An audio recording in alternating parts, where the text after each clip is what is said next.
Hi witches, I'm Wren, the Cemetery Witch, and I'm back to talk about Ostara.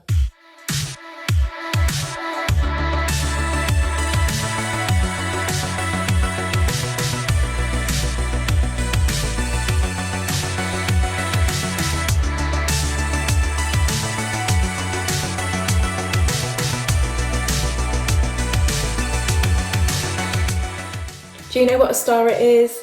Is it basically an Easter for witches? In this episode, I'm going to tell you everything you need to know.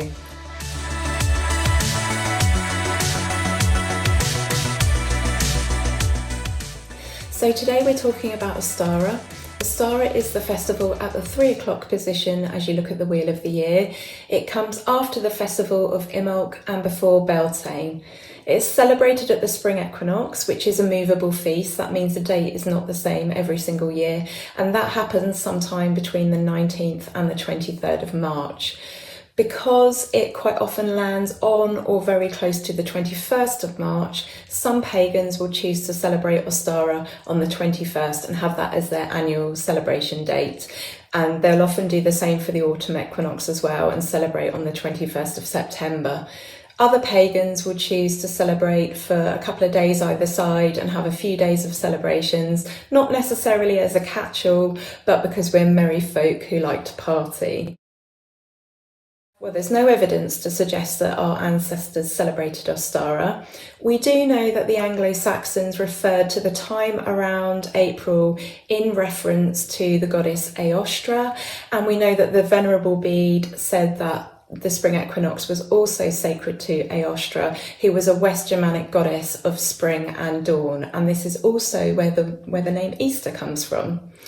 So the name, or the moniker Ostara, was created in 1974 by Aidan Kelly, who was the co-founder or one of the co-founders of the Covenant of the Goddess, and he created this name alongside Litha and Marbon when he was creating his pagan craft calendar, which was the first of its kind, and many pagans have used these terms ever since.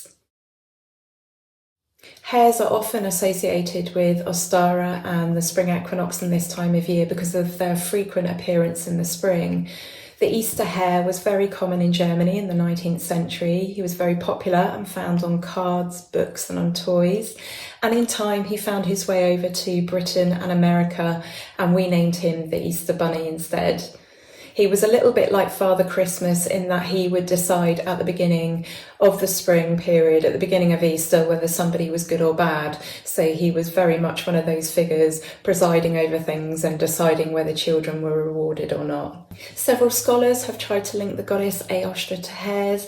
Most notably is Adolf Holtzmann, who wrote in his book Deutsche Mythology that the hare must once have been a bird because it lays eggs, and this statement became a legend, the idea that the goddess Eostra transformed from a beautiful bird into an egg-laying hare, and by the year 1900 this mythology was taken to be very, very old, when in fact it was actually only 20 years old.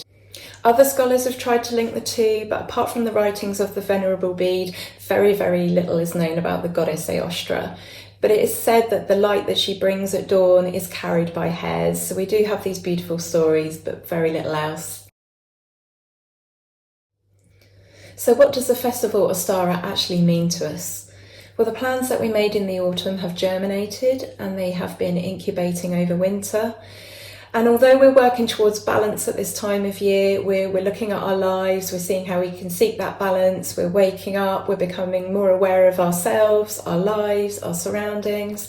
Although we are looking for that balance in all those things, it's also a green light as we move into the active part of the year. This is a time where things grow and bloom, there's more energy, there's more light, and so these things are reflected in our spell work as well. We're looking at spell work surrounding success, prosperity, meditation, contemplation, achieving balance, and themes for this time of year are very much about light overcoming darkness, coming of age, balance, life, rebirth, and of course spring. Everything is growing and blooming, or if it hasn't got to the point where it's blooming, it's starting to come up from under the earth. We're seeing little shoots and little buds in the trees. The animals are giving birth. It's a truly beautiful time where we are starting to move very much more into abundance and growth, away from the hibernation and darkness of winter. It's a really, really simple holiday to celebrate. Just there, I've given you loads of ideas. You can decorate the altar with spring flowers, get outside more, be thankful for our own lives, and to work on achieving that balance within our lives. So we've got more energy and more momentum at this time of year, and that will be reflected in our celebrations. Personally, I feel like this time of year and this festival is overlooked by many other pagans. A lot of energy is put into celebrating Samhain and the summer solstice to some degree, and also the harvest. And of course, those are really, really important times of year. But I personally feel like this Ostara should be one of the ones that is celebrated as well and has more attention on it. This is the beginning of our productive cycle. This is where it all begins. And for me, this very much feels like the new year. I know we have the Witches' New Year at Samhain. We have the beginning of the calendar year in January. But truly, this really, really feels like a new beginning, a fresh beginning. So that's why I feel like this festival is overlooked. But of course, there are no rules in witchcraft, and certainly you do not have to celebrate the wheel of the year to be a witch. You don't have to celebrate any of it. You can celebrate some of it, you can celebrate none of it. It's entirely up to you. But as somebody who embraces the full year and all of the seasons, I just feel like Ostara gets a little bit left out sometimes, but I think Ostara is just so deeply beautiful. I like to have a small ritual. I like to do some spring cleaning. I like to shift that stagnant energy of the winter. And I like to look at my diet and exercise and see how I can make changes there. That is the one place where I seek to address balance and find balance in my life. I kind of feel like when I get those things right, then everything else falls into place. So I usually improve my diet.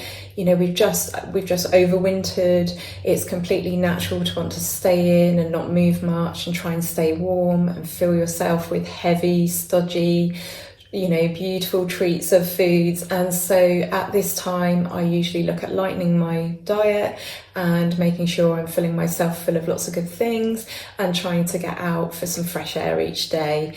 I like to decorate the spring altar. I like tulips and daffodils. Please leave the snowdrops alone. I just feel like the snowdrops are better off left growing in the ground.